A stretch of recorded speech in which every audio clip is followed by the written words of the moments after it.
जाणे भक्तीचा जिव्हाळा तोची दैवाचा पुतळा आणि कणो हे माझ्या मना ओका पंडित शहाणा नामरूपी जडले चित्त नामरूपी जडले चित्त त्याचा दास मी अंकित आणि कणो हे माझ्या मना ओका पंडित शहाणा तुका म्हणे नवविध भक्ती जाणे तोची शुद्ध आणि कनो हे माझ्या मना ओका पंडित शहाणा नमो विश्वरूपा विष्णुमाय बापा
जयांचे केले स्मरण होय सकळ विद्यांचे अधिकरण तेची वंदू श्री चरण श्री गुरूंचे ते नमस्कारोने आता ब्रह्मानंदम परमसुखदम केवलम ज्ञानमूर्तिम द्वंद्वातीतं गगन सदृशम तत्त्वमस्यादिलक्ष्यम एकम नित्यम विमलम अचलम सर्वादि साक्षीभूतम भावातीतं त्रिगुणरहितं सद्गुरुं तं नमामि विठ्ठल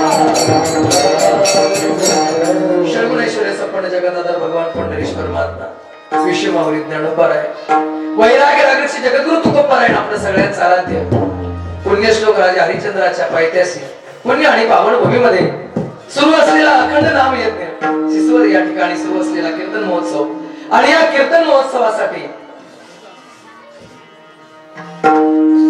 आवडलेला अभंग ज्यांच्या बोलण्यात सूर्याचे प्रखरता आकाशाची विशालता हिमालयाची उत्तुंगता आईची ममता मित्राची शक्यता कधी कधी वज्रापेक्षा कठीण आणि कधी कधी लोण्यापेक्षा मृदू शब्द ज्यांच्या वाणीत आहेत असे जगद्गुरु तुकोबाराय यांचा चार चरणाचा भक्तीची आणि भक्ताची यथार्थ अशी व्याख्या सांगणारा भक्तीचा आणि भक्ताचे यथार्थ वर्णन करणारा चार चरणाचा गोड अभंग आहे विठ्ठल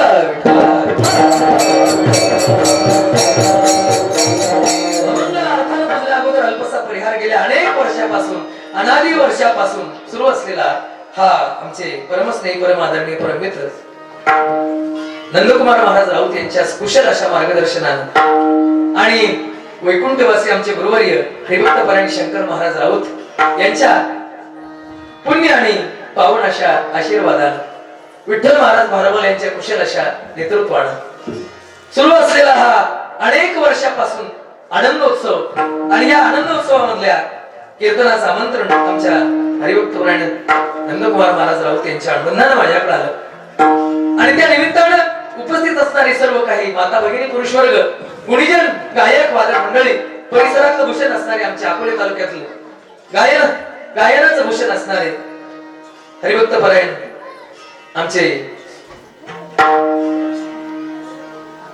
तुकाराम महाराज बारामध्ये या माझ्या बाजूला उपस्थित आहेत उदाजी महाराज बांडे उपस्थित आहेत आमचे मशाळ महाराज आहेत आमचे शांताराम महाराज लेंडे आहेत ही सगळी मंडळी आणि गेली पुढचे काही मिनिटं जे सुंदर अशा तालाने आपल्याला वाजवणार आहेत असे आमचे राजेंद्र महाराज कोरडे उपस्थित आहेत ग्रामस्थ मंडळी उपस्थित आहेत आमचे देवटी मामा उपस्थित आहेत चौदार मंडळी आहेत आमचे हार्मोनियम वादक आहेत सगळी काही गुणीजन असणारी आमच्या तुकाराम महाराजांचं सुंदर असं साऊंड सिस्टमचं नियोजन आहे आणि असा सुंदर आनंदोत्सव आपण या आनंदाची अनुभूती घेत आहात आणि या अनुभूतीमध्ये मला काही मिनिटं तुमच्या सगळ्यांचं आत्मरंजन करायचं आहे आणि म्हणून हे आत्मरंजन करत असताना माझ्या कीर्तनाची समाप्ती होईपर्यंत शेवट होईपर्यंत आपण सगळ्यांनी मनाचे कान देऊन याचं श्रवण करा प्रत्येकाच्या मनाला शरीराला आणि तुमच्या पुढच्या वर्षभराच्या परमार्थाला आनंद होईल अशा प्रकारचं चिंतन आपल्याला करायचं आहे सकाळच्या पाया माझे दंड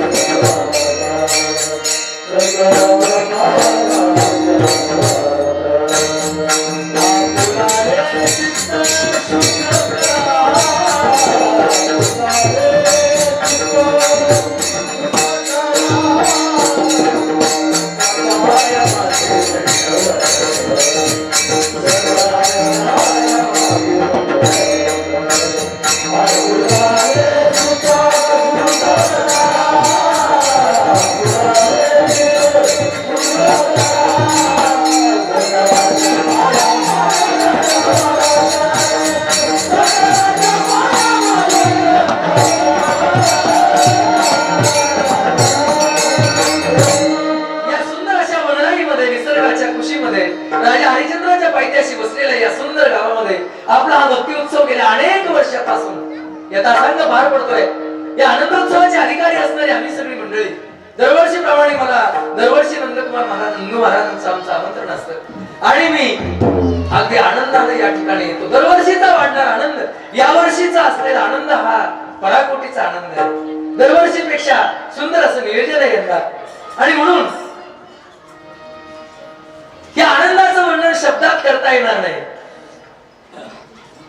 या वनराईचा, या झाडांचा, या वेलींच्या जगद्गुरु तुकोबारायांच्या भाषेमध्ये सांगायचं तर आनंदाचे डोही आनंद, आनंदाचे डोही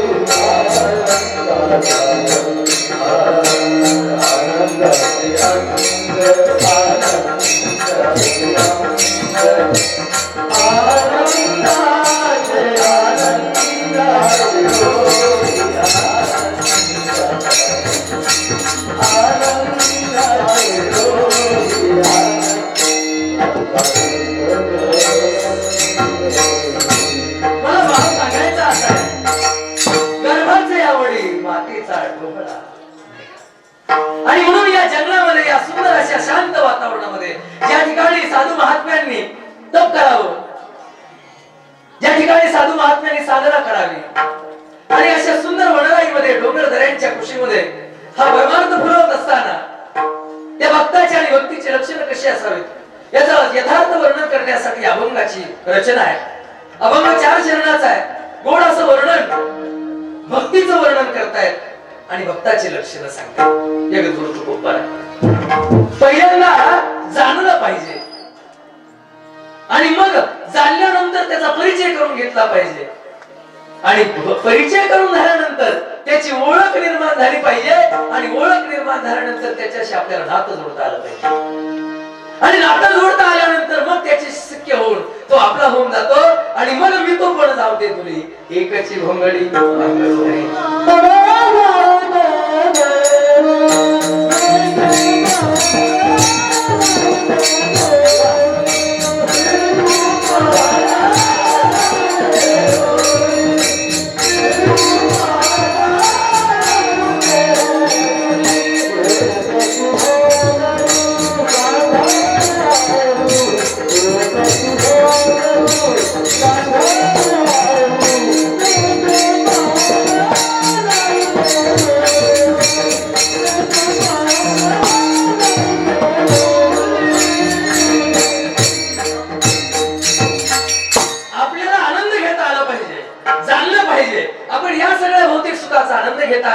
या विज्ञानाच्या युगामध्ये फिरत असताना, संसाराच्या मागे धावताना आपल्याला 2 वेळची रोजी रोटी मिळवण्यासाठी अपार कष्ट करावे लागतात, पराकोटीच्या यातना सहन कराव्या लागतात. हे सगळं करताना कुठेतरी आपल्याला आनंद मिळाला पाहिजे आणि हा आनंद घेण्याचा आपण प्रयत्न केला पाहिजे.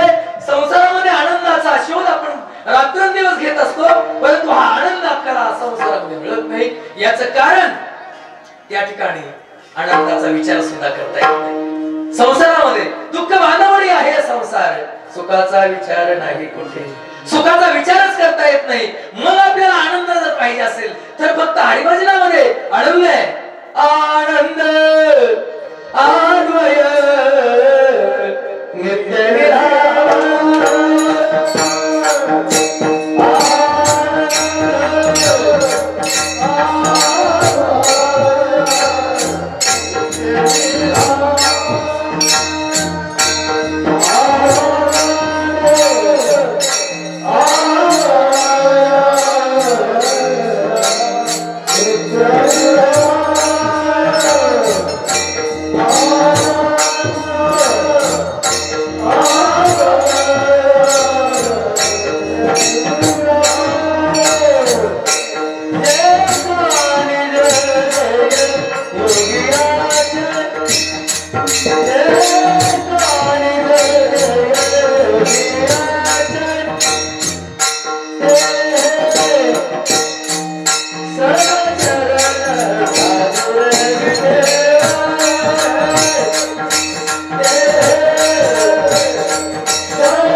प्रत्येक ठिकाणी सुखाचा शोध घेतल्यानंतर अगदी जपी तपी संन्यासी आणि अट्टहासाने प्रयत्न करून त्यांनाही सुख मिळालं नाही. सुखाचा प्रयत्न केला, प्रत्येक वेळेस सुख शोधण्याचा प्रयत्न केला, परंतु हा या सुख शोधण्याचा प्रयत्न करूनही सुखाची प्राप्ती झाली नाही. शेवटी देवापुढे हात जोडले, देवा आम्हाला आता निरंकुश सुखाची प्राप्ती झाली पाहिजे. सर्व सुखाची आशा जन्म गेला,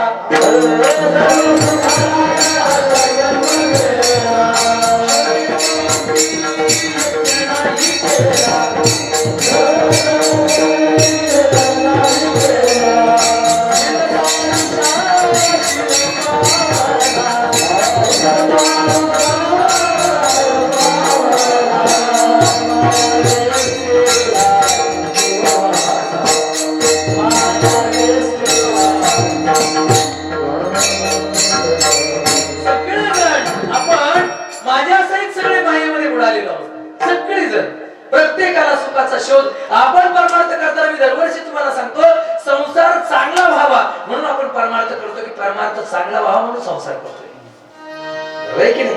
इथपासून सुरुवात जर केली तर आपल्याला प्रत्येकाला वाटतं आपण ज्या संसारामध्ये आहोत त्या संसारामध्ये सुख मिळालं पाहिजे, परंतु त्या सुखाचा शोध आपल्याला घेता आला नाही. आणि म्हणून साधू संत महात्म्यांनी अनेक लोकांनी आपल्याला काही दिशा दाखवली.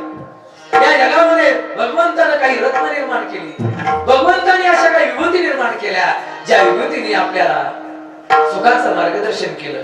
आणि मग ही सगळी सुखाची कल्पना आपल्याला सांगणारे ते कुणी नाही, दुसरे तिसरे कुणी नसून ते कोण होते तर ते संत होते, त्या महाराष्ट्राच्या मातीमध्ये जन्मले. आणि म्हणून 12व्या शतकापासून तर आतापर्यंतच्या या सगळ्या इतिहासामध्ये जगद्गुरु तुकोबारायांपर्यंत या सगळ्या संत मंडळींनी आपल्याला मार्गदर्शन करण्याचा प्रयत्न केला, सुख सांगण्याचा प्रयत्न केला, भक्ती करण्याचा प्रयत्न केला. नवे नवे आता काही दिवसापूर्वीच तुम्हाला घटना सांगतो. या प्रयाग या क्षेत्रामध्ये 40 लाख लोक पहाटे 4 वाजता 40 लाख लोक एका नदीच्या तीरावरती उतरली होती. 40 लाख सामान्य 10 डिग्री सेल्सिअस तापमान होतं. 10 डिग्री सेल्सिअस तापमानाला पहाटे 4 वाजता हेलिकॉप्टर मधून मोठमोठ्या गाड्यांमधून प्रवास करून आलेली सगळी माणसं त्या ठिकाणी गाड्या वगैरे सगळ्या बाजूला ठेवून फक्त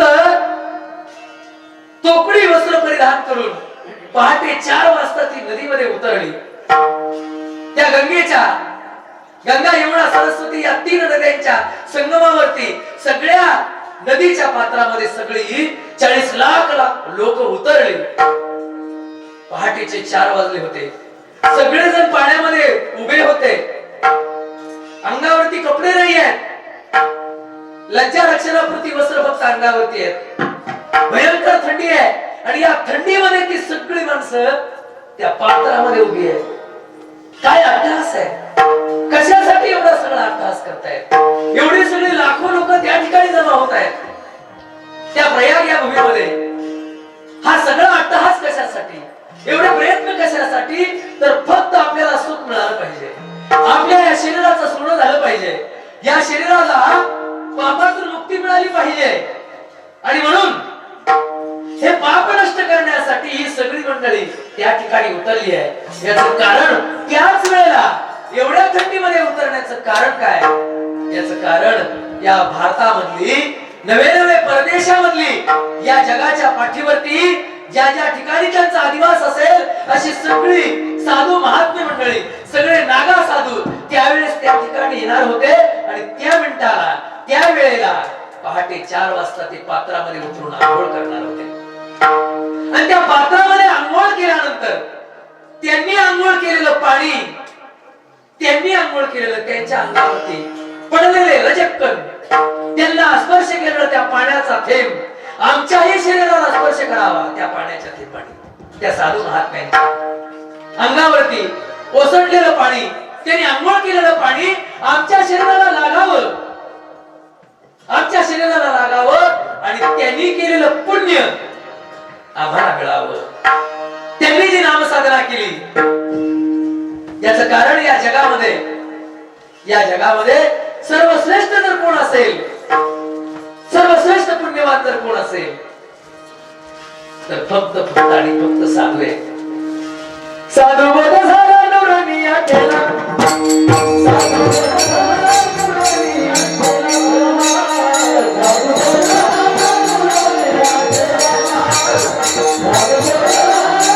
नवरनिया केला, साधू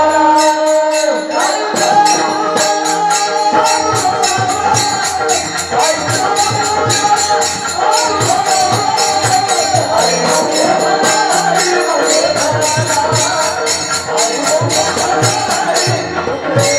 झाला नवरनिया केला.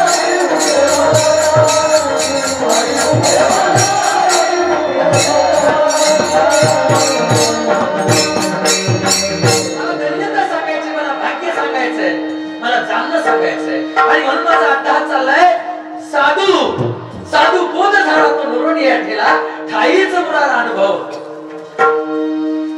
याचं कारण साधूच्या संगतीमध्ये गेल्यानंतर साधू काय करतो? साधू 3 गोष्टी आपल्यावर, 3 गोष्टीची कृपा करतो. साधू 3 गोष्टीची कृपा करतो. तपेवीर दैवत दिदेवीर प्राप्त गुजेवीर हित कोण सांगे. साधू काय करतो? तपाशिवाय आपल्याला देवाचं दर्शन करून देतो. दिदिला विना प्राप्त, आपण न मागता साधू काय करतो? आपल्याला आशीर्वाद देतो. आणि गुजेविना हित कोण सांगे. आपल्याला हित जर या जगात कुणाला कळत असेल तर ते साधूला कळतं. आणि म्हणून विश्वमाऊली ज्ञानोबा म्हणतात, साधूचे संग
आपल्या भाग्यामध्ये हा पर्व काळ आलाय. हा पर्व काळ भाग्यानं आलाय. आणि म्हणून मला एक विनंती करायची आहे तुम्हाला, आपल्याला जाणं शक्य नाहीये, आपल्याला ते करणं शक्य नाहीये. फक्त आपल्या घरी आपल्याला धन्यता जर मिळवायची असेल, जाऊ नका कुठे. नलगती सायास जावे वनांतरा सुखे तू घराना आईचं वैसोनी घरा एकची तावडी आनंद आण बाबा. शिवरात्रीच्या दिवशी पूर्व संध्येला, शिवरात्रीच्या सकाळी फक्त एवढंच करा. फार काही करू नका. मी तुम्हाला फार काही आता सांगणार नाही. फक्त आंघोळ करताना ज्यांना शक्य त्यांनी नदीला आंघोळीला जा. त्या दिवशी ज्यांना शक्य त्यांना नदीला आंघोळीला जा पहाटे 4 वाजता. आणि ज्यांना शक्य होणार नाही त्यांनी काय करा, घरीच पाणी तापवा. घरीच पाणी तापवा. आणि फक्त पाणी तापवायला सुरुवात केल्यापासून आंघोळीचा शेवटचा तांब्या घेईपर्यंत फक्त ओम नमः शिवाय म्हणा.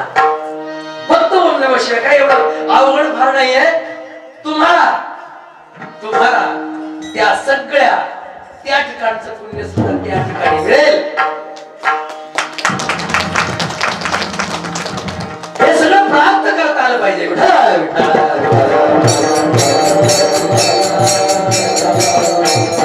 त्यासाठी ते जाणलं पाहिजे, ती संकल्पना करून ठेवली पाहिजे, ती आपल्या मनात आलं पाहिजे. मनात आलं पाहिजे. आता हे सगळे आता असे सगळे प्रयत्न आपल्याला करायचे. हे सगळं कशासाठी लोक जातात? ही फक्त पाप धुण्यासाठी जातात अशी मनाची संकल्पना आहे. मग ही पाप जातात का? ही पाप जातात का? की ज्यांनी तिथून आंघोळ करून आले ते सगळे साधू होणार आहेत का? अजिबात नाही. या सगळ्या गोष्टी आपल्या मनाच्या शुद्धतेसाठी करायच्या आहेत.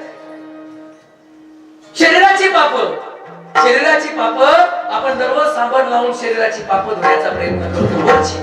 वरची पाप धुण्याचा प्रयत्न करतो. वेगवेगळ्या प्रकारचे साबण, वेगवेगळ्या प्रकारच्या सौंदर्य प्रसाधनाच्या अनेक गोष्टी आपण पाहतो. बाजारामध्ये ते विकत मिळतात. परंतु कोणत्याच तीर्थामध्ये जाऊन मनाची पाप धुतली जात नाही, शरीराची पाप धुतली जातात. मनाची पाप धुण्यासाठी मत परिवर्तन होणं गरजेचं आहे. मन संकल्पाची या पापे न जाती तीर्थाची या बाबे विषमोदी ज्ञानोबरे. मनाच्या संकल्पे पावविनसे, मनाच्या संकल्पे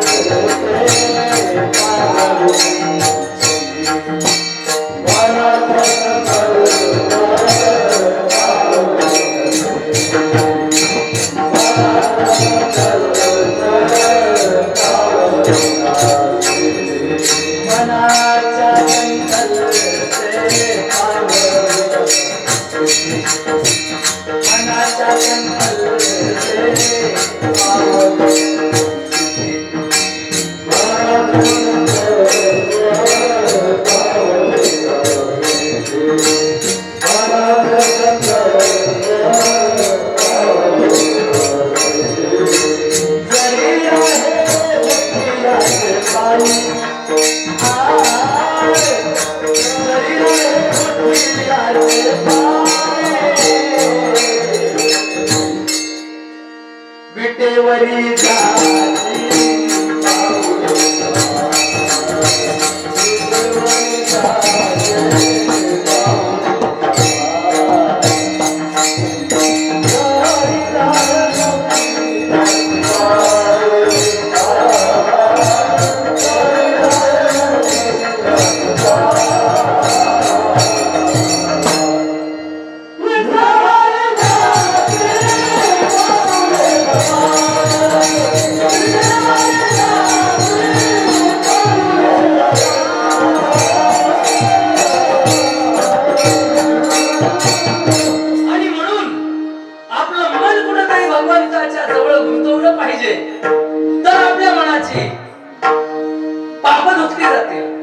शरीराची पाप धुण्यासाठी दररोज किती वेळा आंघोळ करतो आपण.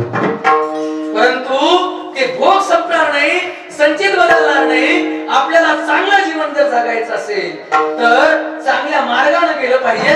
काहीतरी सुख मिळवण्याचा प्रयत्न करताना आपलं मत परिवर्तन झालं पाहिजे. आपल्या मनाला त्या सुखाचा आनंद मिळाला पाहिजे. सुखाचा आनंद मिळवण्यासाठी अनेक संत मंडळींनी अनेक मार्ग सांगितले. त्यासाठी जाणून घेतलं पाहिजे, प्रयत्न केले पाहिजे. आपलं प्रत्येक ठिकाणी आपण दररोज रात्रंदिवस फिरत असतो. आमचे साधू महात्मा सुद्धा फिरत असतात, सामान्य माणसं सुद्धा. इकडचं झाली का तिकडचं, इकडचं झालं का तिकडची, इकडे जत्रा झाली का तिकडची जत्रा, इकडचं सप्ताह झाला का तिकडचा सप्ताह, सारखं आपलं फिरणं चाललंय. परंतु आपलं जोपर्यंत मन परिवर्तन होत नाही, जोपर्यंत एखादी गोष्ट आपण आपल्या मनामध्ये बिंबवत नाही, तोपर्यंत आपल्या मनाला सुखाचा आनंद मिळतो. आणि म्हणून भक्तीला जाणलं पाहिजे, भक्ताला जाणलं पाहिजे, आदर्श कोणाचा तरी ठेवला पाहिजे. आणि ज्या साधू महंत मंडळींनी पुण्य केलं, पुण्य जमा केलं, पुण्य फळले बहुता दिवसा, पुण्य फळले बहुता दिवसा.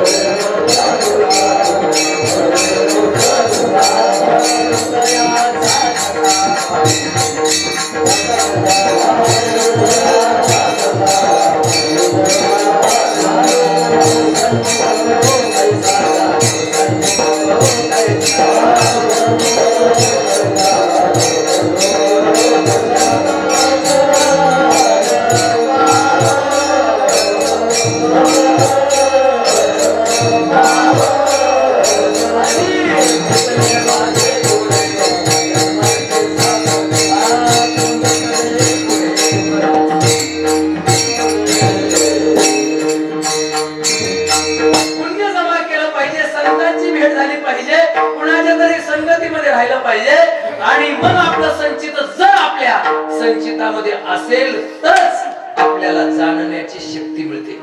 काही आयुष्यभर अट्टहासानं परमार्थ करून अट्टहासानं प्रयत्न करून टाळ सुद्धा वाजवता येत नाही. काही लोक फक्त टाळच वाजवण्याचं काम करतात, काही लोक फक्त विनाच वाजवायचं काम करतात. पहाड्यावाले विनाच वाजवायची करतात, काही टाळकरी करतात, काही काकडा भजन करतात. एकदा काकडा भजन करायला यायला लागलं शेवटी बाबा झालाच, निघाला सत्य करायला लागला फिरायला. जाणलं पाहिजे, स्वतःच इतिकर्तव्य कळालं पाहिजे, स्वतःमध्ये बदल करून घेतला पाहिजे. तुम्ही संतांना शोधण्यासाठी न जाता संत तुम्हाला शोध देतील. नवे नवे आमचा हा देव भक्तांकडे येणार आहे. भक्तांना देवाकडे जायची गरज पडत नाही. आमच्या देवाचं सांगतो मी, दुसऱ्या देवाचं सांगत नाही. आमच्या देवाचं म्हणजे महाराष्ट्रातल्या देवाचं. महाराष्ट्रातला देव हा या ठिकाणी कीर्तनामध्ये, प्रत्येक ठिकाणी कीर्तनामध्ये उभा असतो. नवे नवे त्याला आम्ही घेऊन येतो. नामदेव कीर्तन करी पुढे देव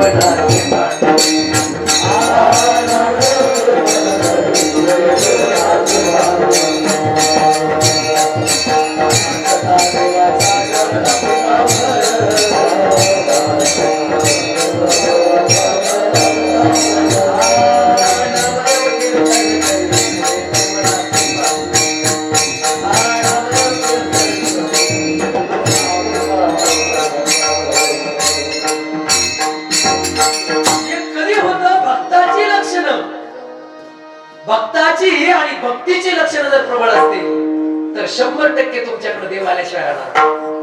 देव तुम्हाला त्यासाठी देवाचं अखंड नामस्मरण करावं लागेल. 10-8 वर्षाचा एक मुलगा सकाळी गंगेवरती गोदावरीवरती अंघोळ करून पैठणला एका घरी आला आणि घरी आल्यानंतर त्या मुलानं आवाज दिला. गुडघ्यापर्यंत पैठण ती धोतर घातलेलं होतं, गुडघ्यापर्यंत धोतर घातलेलं होतं, हातामध्ये काठी होती आणि काठी घेऊन तो 10 वर्षाचा बालक एका घरापुढे थांबला. आणि घरापुढे थांबल्यानंतर हुंडा सुटतो डोक्याला आणि गोड असा मुलगा, आणि त्याने आवाज दिला, अहो काकी ऐकताय का? काकी अहो मी लांबून आलोय, मला कुणीच नाहीये, मला तुमच्या घरी मला काहीतरी काम द्या ना, तुमच्या घरी काहीतरी काम द्या. याचना करत असलेला तो मुलगा, दीन असलेला तो मुलगा गिरजा काकीनं बाजूला येऊन पाहिलं, त्या मुलाकडे पाहिलं. काय तेज होतं त्या मुलाचं, इतकं सुंदर चेहऱ्यावरती तेज होतं, सुंदर कपडे परिधान केलेले होते, वेशभूषा साधी होती, परंतु चेहऱ्यावरचा आनंद ओसंडून वाहत होता. आणि तो आनंद चेहऱ्यावरचा पाहिला, त्या मुलाचं तेज पाहिलं. आणि एखाद्याला पाहिल्यानंतर जसं पटकन त्याच्याबद्दल कृतज्ञता निर्माण होते ना, तशाबद्दलचा भाव निर्माण झाला गिरजा काकीच्या मनामध्ये. आणि गिरजा काकीनं पाहिलं, त्या मुलाकडे पाहिलं, डोळे भरून पाहिलं. आणि डोळे भरून पाहिल्यानंतर त्या मुलाबद्दल प्रेम निर्माण झालं. आणि त्या मुलाबद्दल प्रेम निर्माण झाल्यानंतर तिने आपल्या पतिराजांना सांगितलं, अहो ऐकलं का, आपल्याकडे एक छोटा मुलगा आलाय, 10 वर्षाचा मुलगा आहे, आणि मुलगा इतका गोड आहे, मला वाटतं आपण काहीतरी काम करण्यासाठी ठेवून घेऊया. त्या महात्म्याने सांगितलं पत्नीला, आपल्याकडे एवढे नोकर आहेत, त्या नोकरांनाच काय काम सांगावं असा प्रश्न पडलाय, आणखीन कशाला नोकर पाहिजे. असा शब्द ऐकल्यानंतर त्या मुलाकडे पाहिलं, त्या काकीने त्या मुलाकडे पाहिलं आणि त्याला नकार द्यायचा, त्या नकार देण्याच्या अगोदर डोळ्याला पाणी आलं गिरजा काकीच्या. आणि डोळ्याला पाणी आल्यानंतर गिरजा काकी अचानक रडायला लागल्या आणि विचार केला, अहो या मुलाला ठेवा ना आपल्याकडे, राहू दे आपल्याकडे, या मुलाला हा काहीतरी काम करेल, पाणी वाहण्याचं काम करेल, काही काम करेल. त्या मुलानं ऐकलं, त्या मुलानं सांगितलं, काकी अहो मी तुमच्या घरी पाणी भरायचं काम करेन, काही काम नसेल तर तुमच्या घरी चंदन उगाळून देण्याचं काम करेन, परंतु मला मात्र तुमच्या घरी काम करायचंय. डोळ्यातून पाणी आणणारा तो मुलगा समोर काठी घेऊन उभा असलेला तो मुलगा दाय मोकळून रडत होता. त्या मुलाच्या डोळ्यातलं पाणी पाहून ती आई रडत होती. तिने हात जोडले आपल्या पतीपुढे, आपल्या पतीपुढे हात जोडले, पायावर लोटांगण घातलं आणि लोटांगण घालून सांगितलं काही करा, परंतु आमच्या या मुलाला मात्र आपल्या घरी कामाला ठेवा. याचना केली, आपल्या पत्नीचा भाव पाहिला, पत्नीबद्दलचं प्रेम जागृत झालं आणि त्या मुलाला त्या दरवाजातून, त्या पडवीतून, ओसरीतून त्या महात्म्यानं पाहिलं आणि काय सुंदर त्याचं तेज पाहिलं, त्याच्या चेहऱ्यावरचा भाव पाहिला आणि भाव पाहिल्यानंतर त्या महात्म्याची सुद्धा वृत्ती बदलली आणि वृत्ती बदलल्यानंतर तो महात्मा आतून हसला. त्या मुलाकडे पाहिल्यानंतर त्या मुलालाही वाटलं आता जे आरती हा माणूस आपल्या बरोबर असलाय याचा अर्थ आपल्याला या ठिकाणी काम मिळेल. आनंद झाला आणि आनंद झाल्यानंतर तो पायऱ्या चढून वरती यायला लागला आणि वरती आल्यानंतर दर्शन घेतलं, त्या महात्म्याचं दर्शन घेतलं आणि हात जोडले सांगितलं बाबा मला तुमच्याकडे काय काम द्यायचं तर द्या, मला तुमच्याकडे काम घ्यायचंय, मला पगार द्या नाही तर देऊ नका, परंतु मला तुमच्याकडे काम करायचंय. त्याच्या डोळ्यात पाणी त्या महात्म्याने पाहिलं, गिरजा काकीने पाहिलं आणि शब्दही नव्हता. त्याचं कारण त्याचा भाव, त्या मुलाचा भाव आणि त्या महात्म्याचा भाव आणि त्या गिरजा काकीचा भाव, या तीनही मनाचं एकत्रीकरण झालं आणि मोठ्यानं तो छोटासा मुलगा हसला आणि त्यानंतर त्यानं लगेच त्या कमंडलू घेतला, तो हंडा घेतला आणि हंडा घेऊन तो पाण्यामध्ये पाणी आणण्यासाठी गोदावरीवरती धावत गेला. आनंदानं पळणारा तो मुलगा पाहिल्यानंतर त्या गिरजा काकींच्या मनात हायस झालं, आनंद वाटला. खरोखर आज आपल्याकडं किती सुंदर मुलगा, किती छान असा छोटासा मुलगा काम करण्यासाठी आलाय, जो काहीही करण्यासाठी तयार आहे. हे सामान्य काही घडलेली घटना आहे. तो मुलगा आलेला मुलगा शांतीब्रह्म एकनाथ महाराजांच्या घरी होता.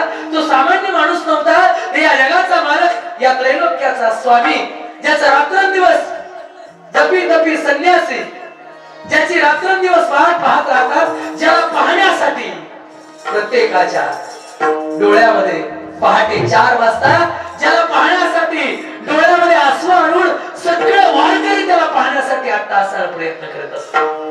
आसवेदातली उभारणी बाहेर,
शांतीब्रह्म एकनाथ महाराजांच्या घरी चंदन वळण्याचं काम केलं, पाणी वाहण्याचं काम केलं आणि गोदावरीवरून पाणी आणावं आणि त्या ठिकाणी शांतीब्रह्म एकनाथ महाराजांच्या घरी देवानं भक्ताच्या घरी राहावं, या पुण्य असावं लागतं.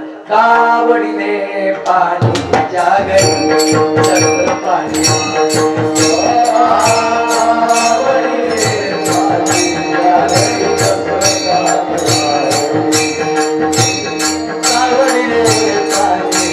Hare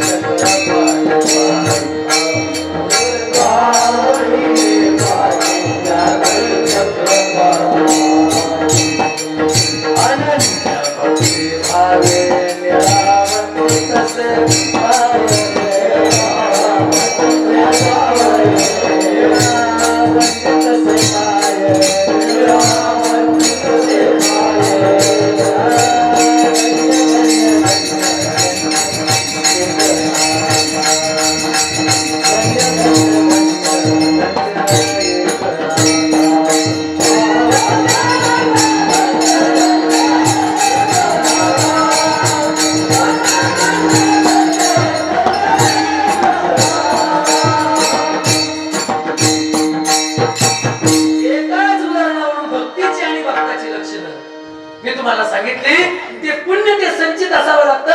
आज जगद्गुरु तुकोबराय जाणण्यासाठी प्रयुक्त झाले, प्रयत्नशील झाले, परंतु ते पहिल्यांदा सगळ्यात महत्वाचं ते संचितात असावं लागतं. संचित चांगलं असावं लागतं. ज्याचं संचित चांगलंय त्यालाच या गोष्टी प्राप्त होतात, ज्याच्या संचितामध्ये नाही त्याला मात्र प्राप्त होत. आणि म्हणून जगद्गुरु तुकोबराय एका ठिकाणी वर्णन करतात, धन्य मी मानीन आपुले संचित, धन्य मी मानीन आपुले संचित, धन्य मी मानीन आपुले संचित.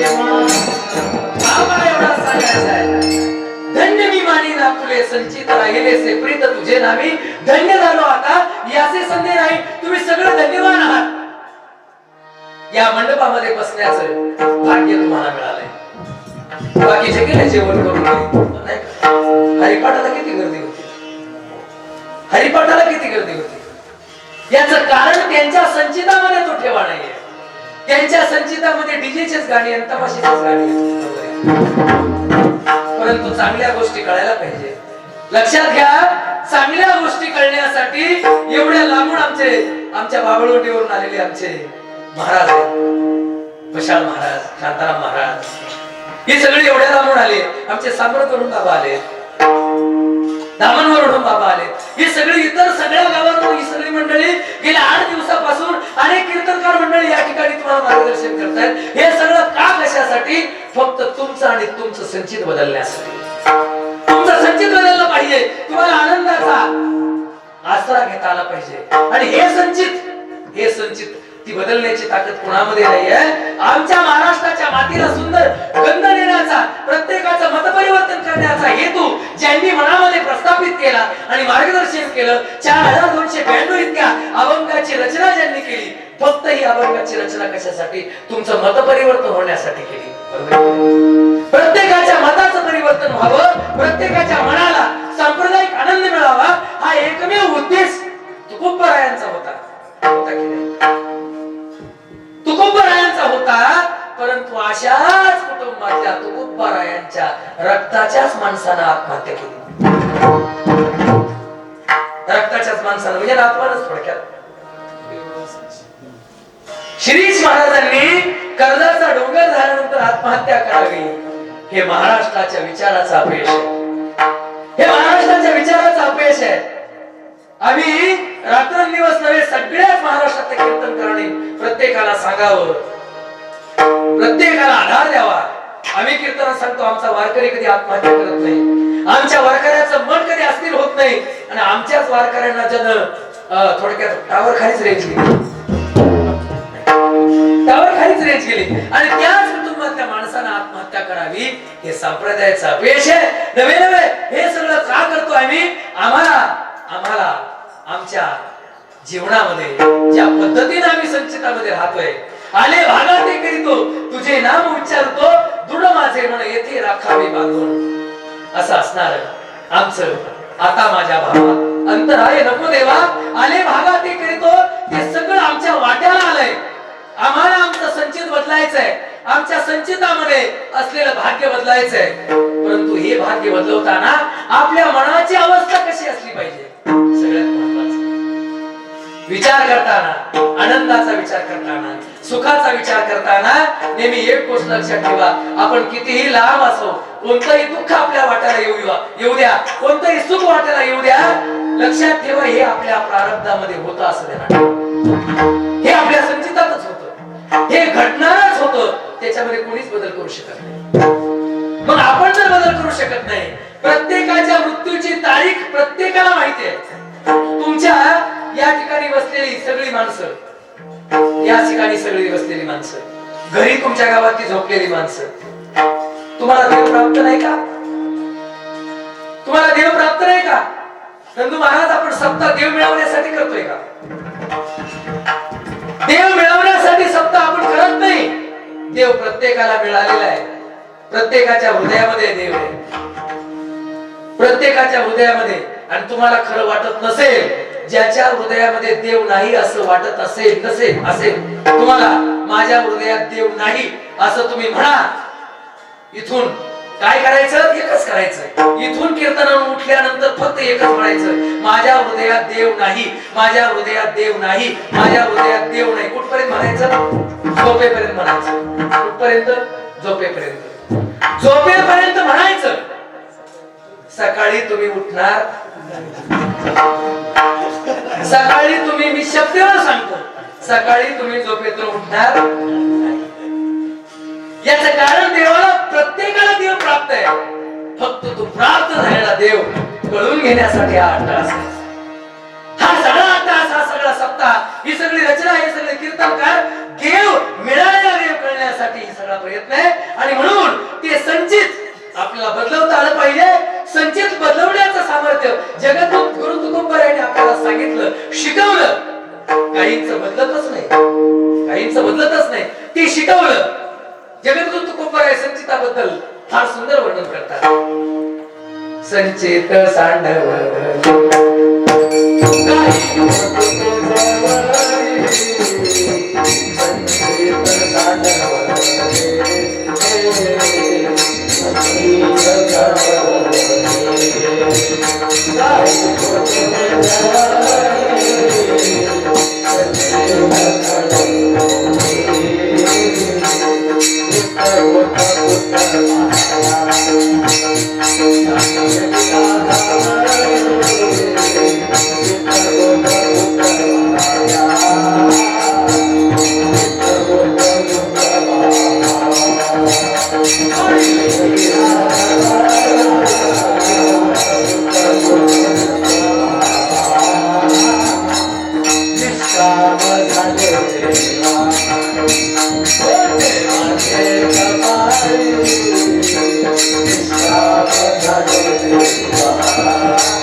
तुम्हाला आनंद कधी मिळेल, जीवनात आनंद कधी मिळेल, निष्काम झाल्याशिवाय मिळणार नाही, निष्काम झाल्याशिवाय मिळणार नाही.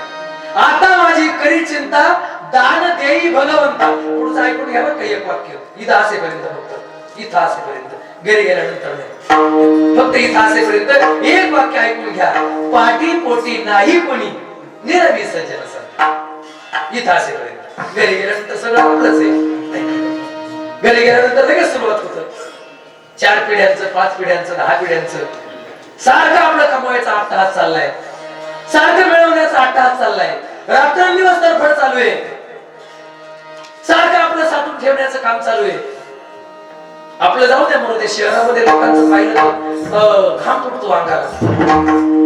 एवढं सगळा प्रयत्न करून का सगळा करतात कुणास ठाऊक. मी 4-5 दिवसापूर्वी रविवारी इकडे धारेरावला गेलो होतो, याच रस्त्यावर 5,000 लोक तिकडे होते. बरीचशी लोक दर रविवारी जातात, बरोबर की नाही. म्हटलं लोकांना जर सांगितलं आमच्या ठिकाणी हरिचंद्राच्या कोकण कड्याच्या खाली तिथे एक माणूस आहे आणि त्याच्याकडे गेल्यानंतर तुमचे सगळे आजार बरे होते, लोक दोरानं खाली उतरून जाते, बरोबर आहे की नाही. दोरानं एखाद्याला सांगितलं तू 10 दिवस जर उलटा टांगून जर राखला तर तुला 1 किलो सोनं मिळेल, तो उलटा टांगून थांबत जाणार. लोक काय करतील सांगता येत नाही, किती कोणासाठी काय करतील, सुखासाठी काय करतील हे सांगता येत नाही. परंतु तुम्हाला जीवनाचा जर निरंकुश सुखाची प्राप्ती करून घ्यायची असेल, आनंदाला घ्यायचा असेल, तर मात्र कुणी आपलं नाही हे मानलं पाहिजे. महाभारतामध्ये घेऊन जातो. महाभारताच्या चौथ्या दिवशी द्रोणाचार्याला सेनापती करण्यात आलं आणि चौथ्या दिवशी द्रोणाचार्य सेनापती झाले. भीष्माचार्यांना संपवलं. चौथ्या दिवशी भीष्माचार्यांना संपवण्यात आलं. भीष्माचार्य बाणाच्या शय्येवरती राहिले आणि आता सेनापती कुणाला करायचं असा प्रश्न निर्माण झाला. सेनापती कुणाला करायचं आता? आणि मग सगळे दुर्योधनाकडे गेले. दुर्योधनाला सांगितलं आता सेनापती कोण आहे. आदल्या दिवशी सांगितलं होतं भीष्माचार्यांना, भीष्माचार्य आजोबा तुमचं काय चाललंय सगळं. आता भावाभावांमध्ये भांडण होती, बरोबर आहे. इतिहास माहितीये, महाभारत सगळ्यांना माहिती, आपण दररोज कीर्तन ऐकणारी मंडळी आहोत. महाभारतातलं युद्ध हे फक्त संपत्तीसाठी चाललेलं होतं, सख्या चुलत भावांचं. आणि मग भीष्माचार्यांना सांगितलं दुर्योधनाने, तुम्ही फक्त काय करता, तुम्ही फक्त तुमच्या खुर्चीवरती उभे, परंतु काहीच करीत नाही. तुम्ही सगळे पांडवांचे अनुयायी आहात, पांडवांचे सगळे आहात, पांडवांचे सहोदर आहात. भीष्माचार्याने सांगितलं उद्या निष्पांडे पृथ्वीकडे. इतिहास मला सांगायचा नाही. भीष्माचार्यांना अर्जुनानं बाणाच्या शय्येवरती भीष्माचार्य पहुडले आणि आता सेनापती कोणाला करायचं. मग द्रोणाचार्यांना सेनापती करण्यात आलं. द्रोणाचार्य सेनापती झाले आणि द्रोणाचार्य सेनापती झाल्यानंतर पांडवांच्या शयनगृहामध्ये शांतता पसरली. याचं कारण काय? सगळ्यात महत्वाचं, ज्या शिक्षकानं आपल्याला शिकवलंय आणि त्याच शिक्षकांपुढे आपल्याला जर युद्ध करण्याची पाळी आली तर किती मोठा प्रयत्न होतो, बरोबर. किती मोठा प्रश्न निर्माण होतो, किती मोठं संकट निर्माण होतं. आणि पांडवांनी विचार केला आमच्यासाठी या द्रोणाचार्यांनी किती प्रयत्न केले. अर्जुनाला सर्वश्रेष्ठ धनुर्धर, या जगामध्ये सर्वश्रेष्ठ धनुर्धर अर्जुनाला असावं यासाठी एकलव्याचा अंगठा कापून घेतला. काय होतं संचित एकलव्याचं. एकलव्य हा यादवांचाच वंशज होता, भगवान श्रीकृष्णाचा चुलत भाऊ होता. परंतु लहानपणी निषाद राजाकडे त्याची पाठवणी झाल्यामुळं तो तिकडे राहिला आणि हुशार इतका होता, स्वतःच्या गुरुचा पुतळा करून त्याने विद्या इतकी संपादन केली होती, इतकी विद्या संपादन केली होती. त्या विद्येच्या जोरावरती कौरव आणि पांडव चालले होते आणि कौरव पांडव चाले असताना समोर काही संकट येऊ नये म्हणून एक कुत्रा पुढे चालला होता, कुत्रा. आणि अचानक एकलव्याला पाहिल्यानंतर कुत्रा भुंकायला लागला. भाग्य काय असतं, कुत्रा भुंकायला लागला आणि साधनेमध्ये अडचण यायला लागली एकलव्याच्या. आणि एकलव्यानं बाणाचा सराव करता करता एका पाठीमागून 16 बाण मारले. कोणावरती? कुत्र्यावरती. कुत्र्याच्या तोंडात किती? 16 बाण मारले कुत्र्याच्या तोंडामध्ये. परंतु 16 बाण मारल्यानंतर सुद्धा कुत्र्याच्या तोंडातून लाळ सुद्धा बाहेर आली नाही. रक्ताचं जाऊ द्या, फक्त त्याचा आवाज बंद झाला. आणि ते कुत्र पाठीमाग आलं आणि पाहिलं अर्जुनानं, अरे किती भयंकर गोष्ट आहे. या कुत्र्याला तोंडात बाण मारले परंतु रक्ताचा थेंब सुद्धा बाहेर आला नाही, लाळ सुद्धा बाहेर आली नाही आणि आवाज फक्त बंद झालाय. कोण एवढा धनुर्धर आहे, कोण एवढा धनुर्धर आहे. आणि मग द्रोणाचार्याने सांगितलं, ज्यानं बाण मारले हा माझ्यापेक्षा सर्वश्रेष्ठ आहे, कारण ते करणं मला शक्य नाही. आणि अर्जुन सर्वश्रेष्ठ धनुर्धर व्हावा म्हणून एकलव्याचा अंगठा द्रोणाचार्याने कापून टाकला. इतिहास माहितीये तुम्हाला. मला पुढे जायचंय, मला भाग्य सांगायचंय, जाणणं सांगायचंय. चला पुढे. आणि मग द्रोणाचार्य सेनापती झाले आणि द्रोणाचार्याला आता कसं संपवायचं, द्रोणाचार्याचं काय करायचं हा प्रश्न सगळा निर्माण झाला. युद्ध सुरू झालं आणि युद्ध सुरू झाल्यानंतर भगवान परमात्मा अर्जुनाला मार्गदर्शन करत होते. परंतु अर्जुनाचा चेहरा पडलेला होता. याचं कारण द्रोणाचार्यांपुढे आपलं काहीच चालणार नाही माहित होतं. परंतु आता खेळतो येण्याची खेळावा, नटतो येण्याची नटावा. भगवान आहे, द्वारकेचा राणा पांडवा घरी.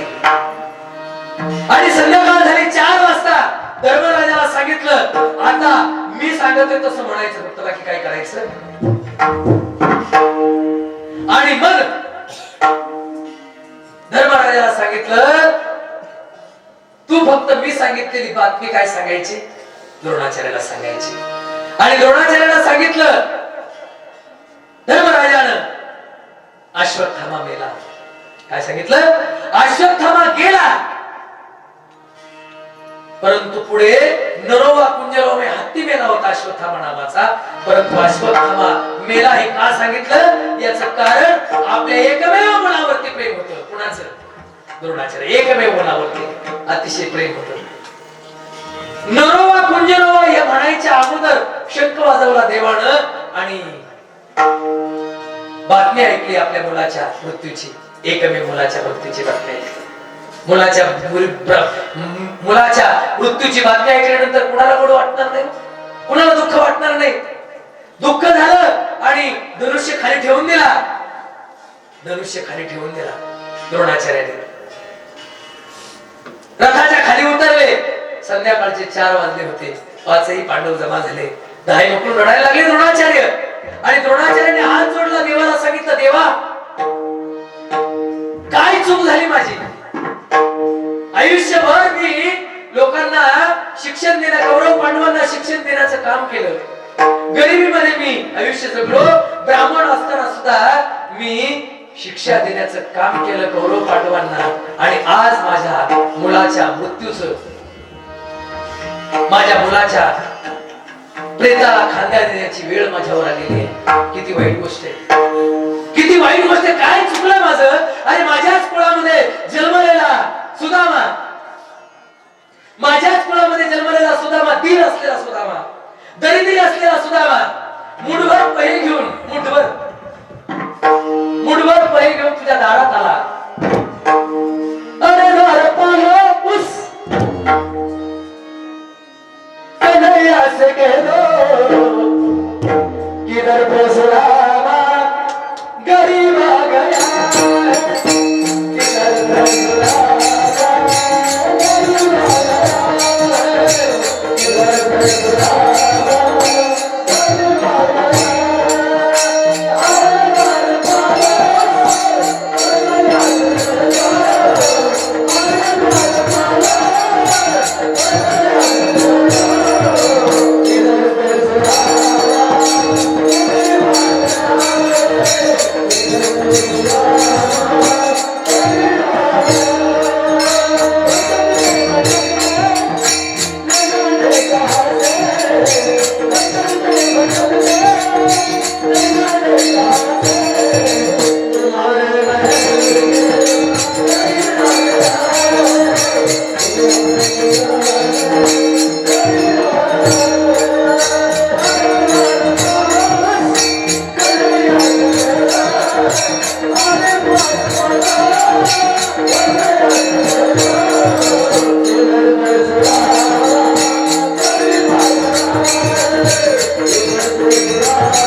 काय केलं तू?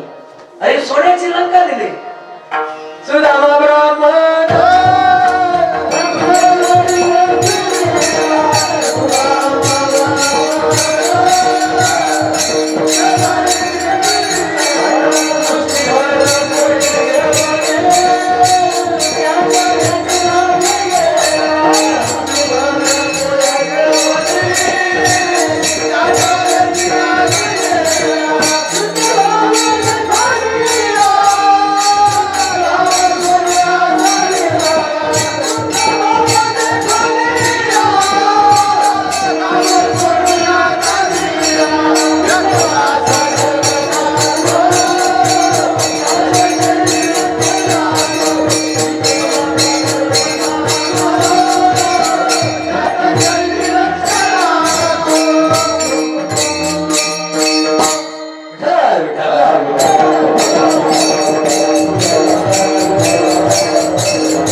दारिद्र्य पिढीला त्या सुद्धा तू अरे मी त्या कुळातलाच ब्राह्मण आहे, मी सुद्धा ब्राह्मण आहे. ब्रह्मं ज्ञानम एवं ब्राह्मणा, मी त्याच कुळातला ब्राह्मण आहे. आणि माझ्या वाट्याला इतकं भयंकर मुलाचं दुःख माझ्या वाट्याला आलं. आणि धाय म्हणून रडत असलेला तो द्रोणाचार्य गुडघे टेकून देवासमोर उभा होता. देवाला प्रश्न विचारत होता, देवा सांग माझं काय चुकलं, का बरं एवढं दुःख माझ्या वाट्याला आलं?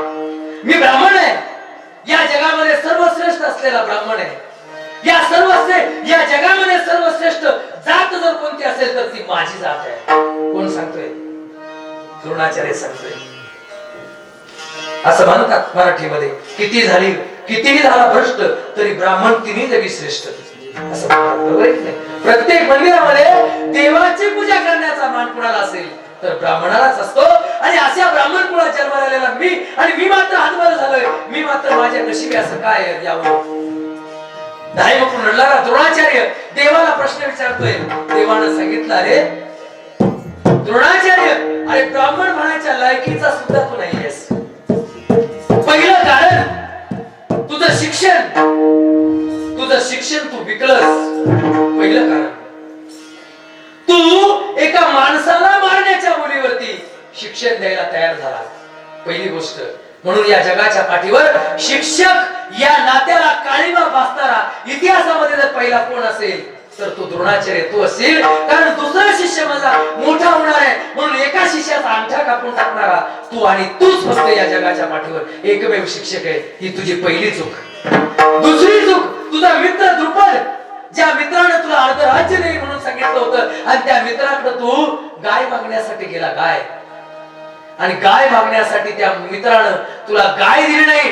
आणि गाय न दिल्यामुळं त्या द्रुपद राजाला मारण्याची प्रतिज्ञा केली.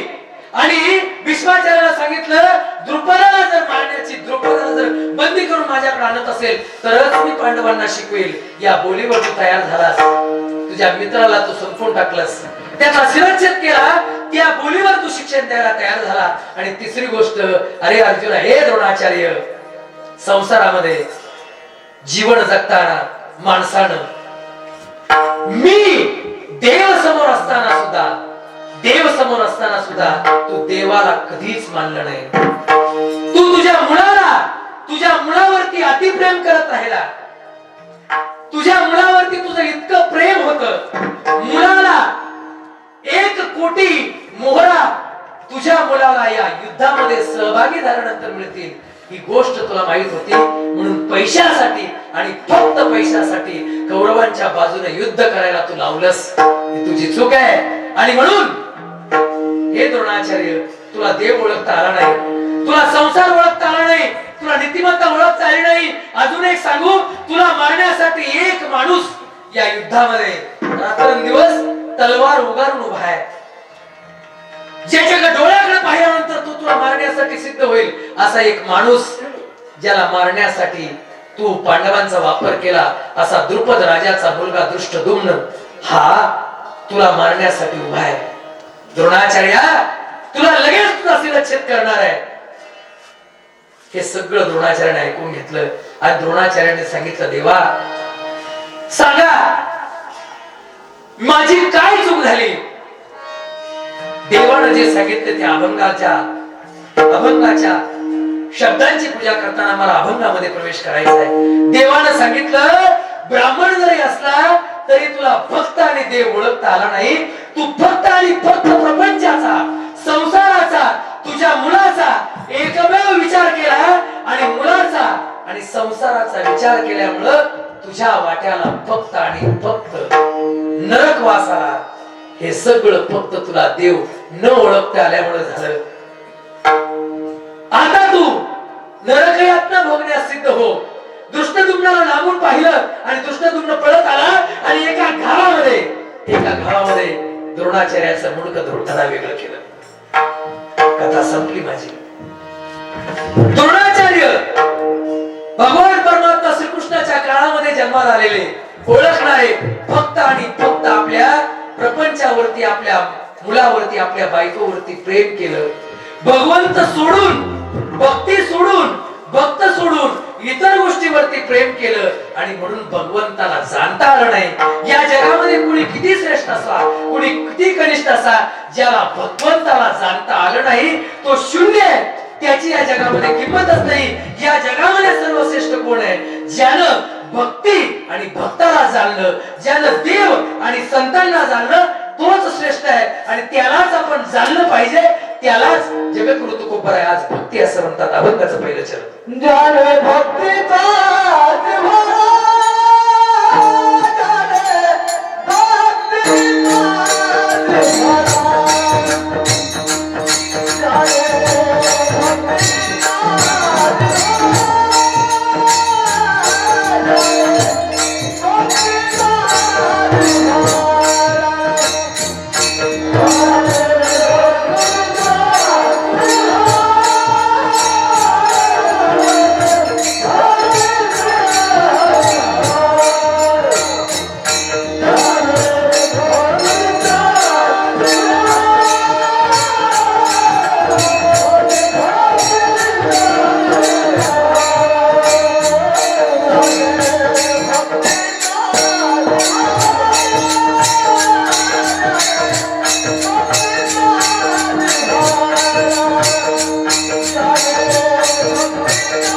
ज्याने भक्तीचा ज्याला भक्तीची जाण आहे. खरोखर या महाराष्ट्रातल्या मातीतली सगळी माणसं एकत्र येतात. सगळी माणसं एका नात्यामध्ये बांधली जातात. त्या दिंडी सोहळ्यामध्ये आम्ही सगळेजण एकत्र येतो आणि एकत्र येताना भजन करतो. तो सोहळा, ती भक्ती तुम्हाला कोणीच विचारत नाही कोणत्या गावचे, कुठून आले, काय आले विचारतात का? नाही, कोणीच विचारत नाही, कोणीच विचारत नाही. परंतु त्या ठिकाणी एका नात्यानं बांधलेले असतात. याचं कारण प्रत्येकाच्या मनामध्ये फक्त आणि फक्त भक्ती असते. फक्त भक्ती आहे. ज्यांना काहीच मिळालं नाही, फक्त त्यांनी भक्ती केली. तुम्ही बाहेर जाऊन पहा, आम्ही नेहमी फिरत असतो, इकडं तिकडं जात असतो. प्रत्येकाचे चरित्र, प्रत्येकाचा भाव पाहिल्यानंतर छोटी छोटी ज्यांनी भगवंताचं नामस्मरण केलं, आमचे राऊत महाराजांनी अखंड दिंडी सोहळे संपन्न केले, त्यांचं नाव जोपर्यंत हे गाव आहे तोपर्यंत राहणारे. लक्षात याचं कारण त्यांनी जाणलं, त्यांनी भक्तीचा जिव्हाळा जाणून घेतला. आता तालुक्यात कमी मास्तर आहे का? कमी मास्तर आहे का तालुक्यामध्ये? परंतु आम्ही शाळा सुटली का धोतर नेसायचं, चालले गाव मिळायला. आता तसे आम्ही भटके विमुक्तच आहे बरं. कधीच नाही, कधीच घरी जेवण करायला नाही. दुपारी शाळेतला भात राहतो आणि संध्याकाळी लोकांच्या घरी जेवण. बरोबर आहे, कधीच घरी नाही. परंतु काय आम्हाला एवढी काय आता असे काय एवढी गरज आहे? परंतु फक्त स्वतःच्या शरीराचं, स्वतःच्या जीवनाचं, स्वतःच्या नावाचं सोनं करायचंय. सगळ्यात महत्वाचं हे संचित, हे भाग्य, हे जाणणं, ही भक्ती एका वेळेस आली नाही. मी पाठीमागे बोललो होतो, कधीतरी बोललो होतो. मी बोललो की नाही मला माहित नाही. 5 मिनिटात मला इतिहासामध्ये सांगतो, हे सगळं एका वेळेस येत नाही. हे पुण्य तिळ तिळ पुण्य साचा पडे तरी ते बहुता जन्मा जोडे. नाम तुझे वाचेसी आतुडे समागम घडे संतांचा. आमच्या राहुल बाबांनी ती भक्ती केली. ती भक्ती आमची नंदू महाराजांकडे आली. त्यानंतर ती पुढे आमच्या गणेश महाराजांकडे संक्रमित होणारे हे पिढ्यानुपिढी आलेले असतं. आणि मग ते भाग्य या ठिकाणी उभा राहण्याचं सामर्थ्य मिळणार होतं. आमच्या गावामध्ये आमचं एक गाव, पूर्वी आम्ही 100 वर्षापूर्वी एका गावातून 100 वर्षापूर्वी 100 वर्षापूर्वी एक माणूस आमच्या कळस गावामध्ये आला होता. एक माणूस सर्वसाधारणपणे गावामध्ये रोजंदारी करण्यासाठी आला. आणि रोजंदारी करण्यासाठी आलेला तो माणूस गावातली जनावरं चारायला लागला. गावातले लोक म्हणजे बाहेरचा माणूस चला, सगळी जनावरं त्याच्याबरोबर सांभाळायला न्यायची. सगळी जनावरं सांभाळायची गावची सगळी जनावरं सांभाळता गावामध्ये एक मुलगी, तिचं लग्न करून दिलं त्या माणसाबरोबर.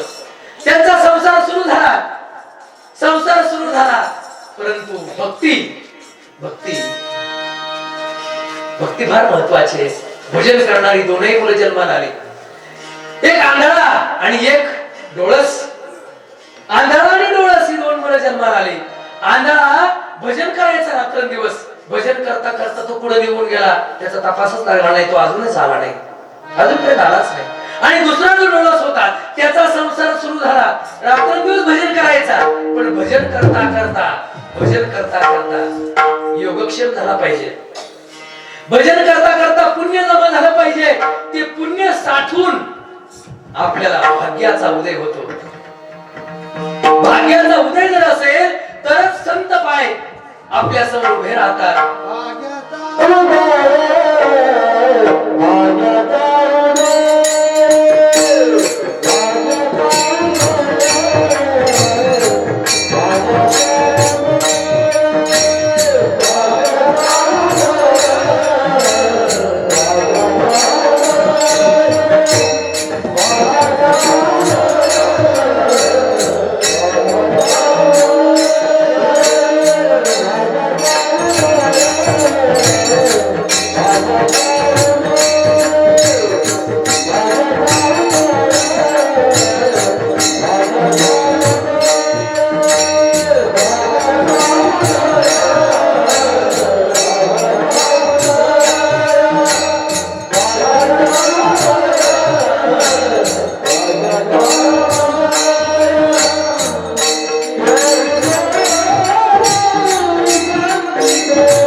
भाग्याचं उदय ते भाग्य असावं लागतं. भाग्यामध्ये असावं लागतं.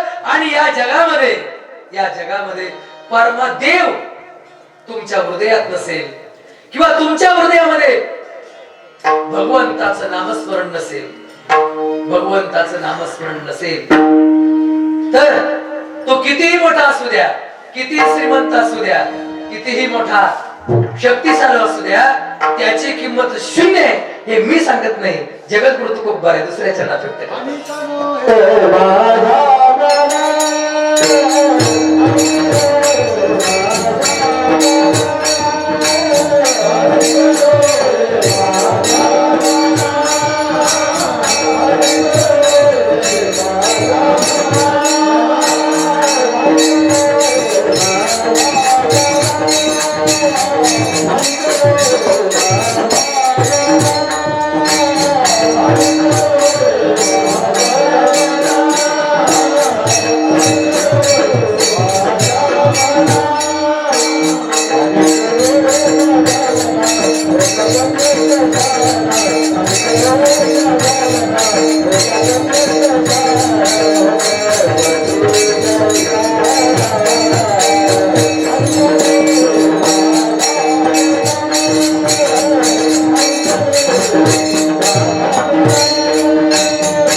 मनामध्ये भगवंताचं अस्तित्व जर नसेल, भगवंताचं अस्तित्व जर नसेल, तर तो पंडित असू द्या, तो शहाणा असू द्या, त्याला काही किंमत नाही. भगवंताचं नाम हृदयामध्ये जर असलं, भगवंत चित्तामध्ये जर स्थायिक असला, चित्ताचे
जशी आपण पाऊस पडायच्या अगोदर आगोदरच्या वेळेस जशी आपण जमिनीची मशागत करतो, जशी आपण रोप टाकण्यासाठी तिची तयारी करतो, तिची राबणी करतो, सुंदर मशागत करतो आणि मग पोषक वातावरण तयार झाल्यानंतर जशी बीजाची लागवड करतो आणि मग ते बीज सुंदर तारावर वरती येतं आणि त्याचं फुलात आणि फळात रूपांतर होतं. त्या पद्धतीनं पोषक पीक येण्यासाठी अशी आपण जशी मशागत करतो जमिनीची, तशीच आपलं जीवन सुंदर होण्यासाठी, जीवनाला सुंदर सुखाचा सुगंध येण्यासाठी, आपल्या जीवनाला समृद्धता येण्यासाठी, पवित्रता येण्यासाठी आपल्या हृदयामध्ये भगवंताचं नामस्मरण आलं पाहिजे. नवे नवे भगवंताच्या नामाचं उच्चारण आलं पाहिजे. नवे नवे सकाळी जशी आता सकाळी उठल्यानंतर पहिल्यांदा ते डबडं हातात येतं, नाही का? पहिल्यांदा ते डबडं हातात येतं आणि डबडं हातात आलं का जो कोणी आपला मित्र असेल, जो कोणी ओळखीचा असेल, त्याला तिथून पुढे गुड मॉर्निंग सुरू होतं. बरोबर आहे की नाही? Good morning, good night. झोपताना ज्याची ओळख नाही, पाळख नाही, अशाशी आपण संवाद करतो. पूर्वीच्या काळची लोक टोपीवाली, जोपर्यंत टोपीवाली तोपर्यंतच खरंय. टोपीवाली संपल्यानंतर कोण शिल्लक राहणार आहे? सगळे बिंडोक. बरोबर. आणि मग टोपीवाली मंडळी भेटल्यानंतर काय करतात? राम राम करतात. कशासाठी राम म्हणतात? त्याचं एकमेव कारण असं आहे, तुझ्या हृदयामधला राम आणि माझ्या हृदयामधला राम हा एकच आहे. आणि म्हणून माझ्या हृदयातल्या रामानं तुझ्या हृदयातल्या रामाला आवाज दिला पाहिजे आणि तुझ्या हृदयातल्या रामानं माझ्या हृदयातल्या रामाला राम राम केला पाहिजे. आणि म्हणून काय करायचं? राम राम म्हणायचं. बरोबर आहे की नाही? हे एकमेकाच्या हृदयामधला देव जागृत करण्याचं एक आलंबन आहे, ही कृती आहे. तशा पद्धतीनं आपण प्रत्येकानं आपल्या हृदयामधला देव नामस्मरणानं जागृत केला पाहिजे. अभंगाचं तिसरं चरण.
तुझ्यास मी अंकित. आपल्याकडे आडनावाची प्रथा आहे.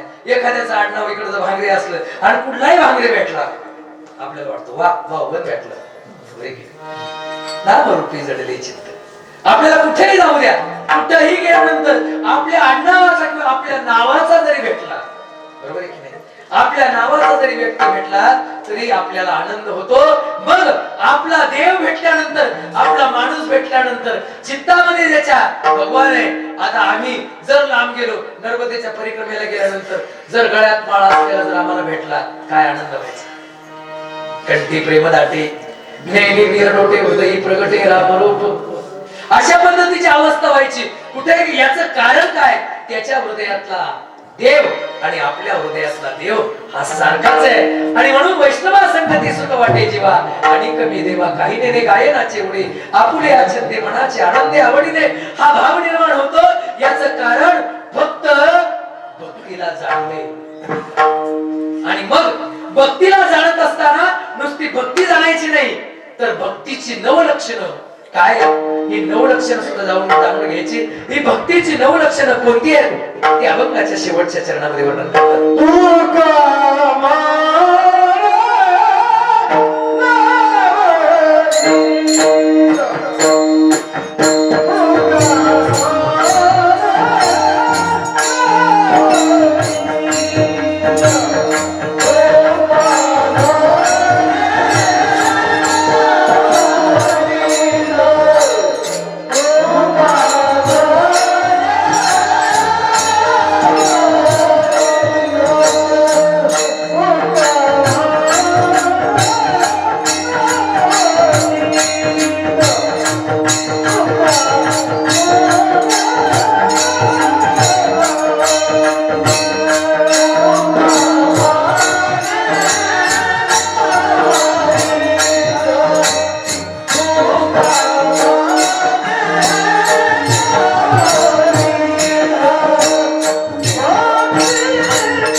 कोणतीही भक्ती करा.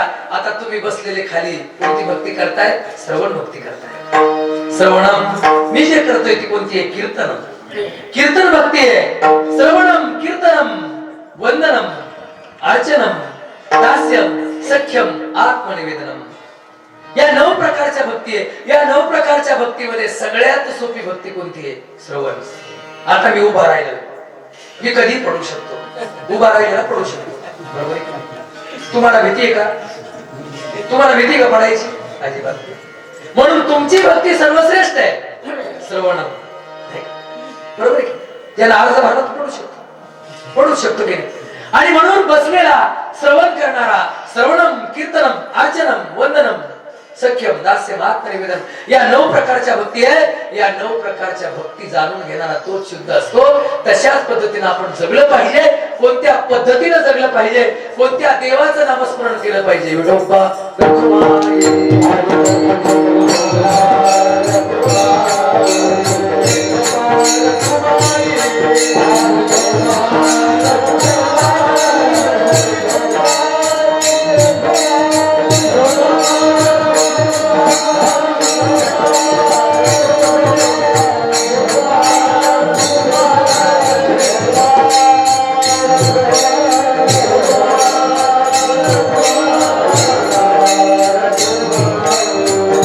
Bye.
9 वाजता सुरुवात करा तरी 9:45 सुरुवात झाली. महाराज माझी काहीच चूक नाही, अजून 1 तासभर कीर्तन करू शकतो, परंतु कुठल्याही गोष्टीला मर्यादा आहे. मी शिक्षक आहे, शाळा कधी भरली तर 5 वाजता सुटणार. उद्या सकाळी परत मला शाळेत यायचंय, सकाळी दररोजच कार्यक्रम आहे. आणि त्याच्यामुळं मी तुम्हाला म्हटलं होतं माझा संपण्याचा टाइमिंग निश्चित आहे, सुरू करण्याचा तुमच्या मनावर आहे. आणि म्हणून यथामती यथावकाश दरवर्षीप्रमाणे या ठिकाणी सेवा संपन्न करण्याचा प्रयत्न केला. या कार्यक्रमाच्या निमित्तानं आमच्या लवाडीवरून आलेले आमचे दादा, त्याच्यानंतर दिवटे मामा, त्याच्यानंतर राजू महाराज, इकडे आमचे मशाळ महाराज, शांतराम महाराज, करमबुवा, उदाजी महाराज, सगळीच मंडळी प्रेम करणारी अतिशय गोड अशी या ठिकाणी सिस्टीम, आमचे नंदू महाराजांचं सुंदर नियोजन. सगळ्यांना अभिवादन करतो, सगळ्यांनाच वंदन करतो. विशेष करून हे सगळं चित्रीकरण करणारे आमच्या अकोले तालुक्याचं भूषण हरिभक्त परायण सोमनाथ महाराज तिकडे आपल्या बरोबर आले. आणि विशेष म्हणजे इथून पुढे ज्या ज्या ठिकाणी कार्यक्रम असतील त्या ठिकाणी शूटिंग केलं जाईल आणि तो कार्यक्रम युट्यूबला दाखवला जाईल. आणि म्हणून या परिसरामध्ये मी कीर्तन करत असतो. बऱ्याचशा ठिकाणी येण्याचं लवाडी असेल, खडके असेल, पिंपरी असेल, या सगळ्याच गावांमध्ये मी येत असतो. मी हे सगळं बरोबरच आता घेऊन फिरतो, नाही का? लोकांचं घेण्यापेक्षा आपलंच असलेलं बरं, बरोबर आहे. आणि म्हणून आपणच आपली प्रसिद्धी करायची या सगळ्या माणसांना. मला आम्ही तर दररोज लोकांना दिसत असतो, 40-50 कीर्तन माझे युट्यूब वरती आहेत, परंतु माझ्या सामान्य गावातल्या माणसांना मला स्टेज उपलब्ध करून द्यायचंय. या सगळ्या माणसांना मला महाराष्ट्राच्या मातीमध्ये प्रत्येक घराघरामध्ये दाखवायचंय. यासाठी माझा अट्टहास आहे. आणि म्हणून 1 लाख रुपयाची हे सगळं साहित्य मी खरेदी केलंय. फक्त आपल्या दऱ्याखोऱ्यातल्या लोकांना मला महाराष्ट्रातल्या प्रत्येक घरापर्यंत न्यायचंय. हा माझा अट्टहास आहे. हा पूर्ण करण्यासाठी कीर्तन परंपरेतलं या ठिकाणची आजची आपली सेवा, सगळ्यांना अभिवादन करतो. आपण सगळे शांत बसून राहिला म्हणून आपलेही धन्यवाद. सगळ्यांनाच धन्यवाद देतो. पुन्हा एकदा आलेल्या सर्व भाविकांना, वर्गणीदारांना, देणगीदारांना, अन्नदात्यांना सगळ्यांनाच धन्यवाद. पुन्हा एकदा आमचे परमस्नेही परमादरणीय मित्र नंदू महाराज, तसेच ब्रह्मालीन हरिभक्त पायण गुरुवारी आमचे शंकर महाराज, त्यांच्या मांडीला मांडी देऊन अनेक वर्ष आम्ही काकडा भजन केलं. आणि त्याचीच पुण्याई आज आम्ही त्या पुण्याईवरती त्यांच्या समोर, त्यांच्या समाधी समोर कीर्तन करतोय. हे आमचं भाग्य आहे, परंतु पुण्य मात्र त्यांचं आहे. पुन्हा एकदा सगळ्यांच्या चरणावर निरूळ अभिवादन आणि शब्दांना विश्रांती. ज्ञानेश्वर